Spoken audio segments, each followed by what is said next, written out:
lods, mga lods.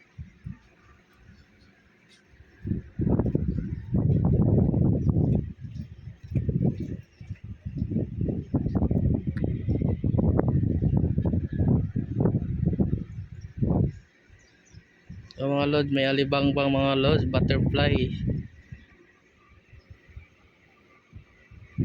Mga lods, sa Bisaya pa alibangbang, sa Tagalog o sa English pala butterfly. Di ko lang alam mga lods kung sa Tagalog anong tawag nito.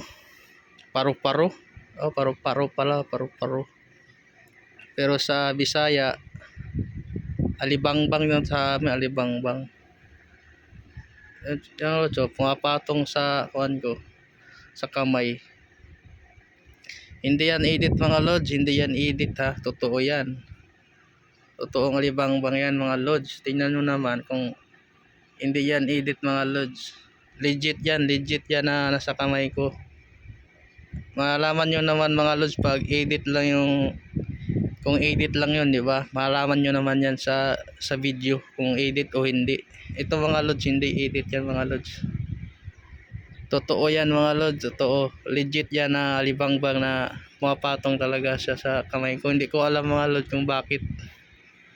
Napansin ko lang mga lods, pumapasok lang siya dito. Tapos yun, hindi siya natatakot sa tao mga lods. Hindi siya natatakot sa akin. Kamay ko to mga lods oh. Hindi siya natatakot sa kamay ko. Hindi siya natatakot na baka may gagawin ako sa kanya. Hindi siya natatakot mga lods. Parang tiwala siya. Parang may tiwala siya sa akin mga lods na hindi ko siya sasaktan. Parang ganun. Di ba mga lods? Ang swerte naman na pumapatong siya mga lods. O, hindi siya takot mga lods. O, hindi siya takot sa akin. Yan mga lods. Ang kulay niya lods, parang itim siya na may blue. Itim siya mga lods, tapos itim sa kaputi yung kulay niya mga lods, itim sa kaputi. Tapos pag ibuka niya yung pakpak niya mga lods, may blue, may kulay blue sa pakpak niya. Pag ibubuka niya yung kuan niya, yung pakpak niya, may makita ka doon na kulay blue. Ay mga lods oh. Legit yan mga lods, hindi yan edit mga lods. Oh, tingnan mga lods na parang blue oh. Oh, mga lods. Oh. Yan, nandiyan mga lods oh. Ay mga lods, hindi yan.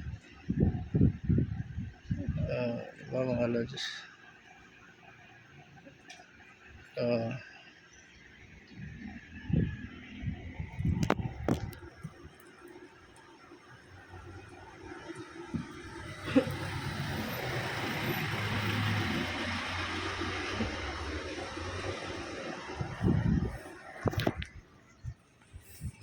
Ito na siya mga lods oh. Nandun na siya oh.